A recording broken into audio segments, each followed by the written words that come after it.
Welcome Aretuza novice. In this video you are going to learn how to prepare a matchup table and why it is important to do so to understand the most likely matchups in the upcoming tournament. Let's start. Matchup tables are very useful for tournament preparation because they visualize which decks you may potentially face in the tournament and how your decks will fare against them. Before we get started, we do have to realize that there is no one right way to build your matchup table or to prepare for a tournament.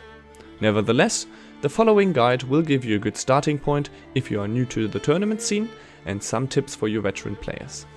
The most common first step in creating the table is to ask yourself, which decks am I the most comfortable playing in this tournament? This is especially important when you are new to tournaments because tournaments apply big pressure on you while playing, even if it's just an online tournament.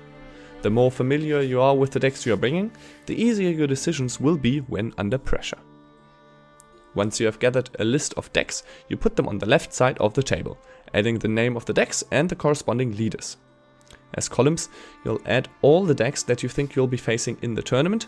And don't forget, the tournament decks often differ from the decks you see on ladder. So don't just take the best decks from ladder, but instead look at past tournaments and try to see what worked there, which decks are always brought, and add those instead. It is also a good idea to ask within the communities you are in, like the Team Aretuza public Discord. People there will definitely be able to give you a helping hand. After we've gathered our decks and the decks we might face in the tournament, the fun part begins.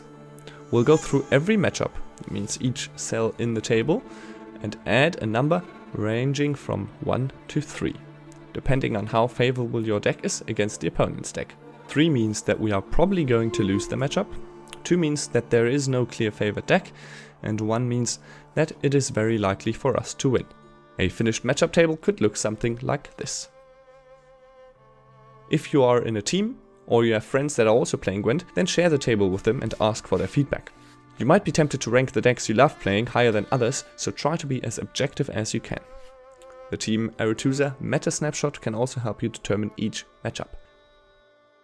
Now that the matchup table is finished, you will immediately see which decks have a lot of green areas, 1s, and red areas, the 3s. Decks with a lot of greens will probably be played in the tournament, while red ones will be rarer. Summarized, we can say the following. A matchup table lays the groundwork for any further decisions of which decks you should bring and which you should ban in the tournament. You take your own decks, you guess the decks that will be brought by the others, and then compare how favorable each one is against each other in a table. This is important to know for the next part of this course, which decks to pick and which to ban.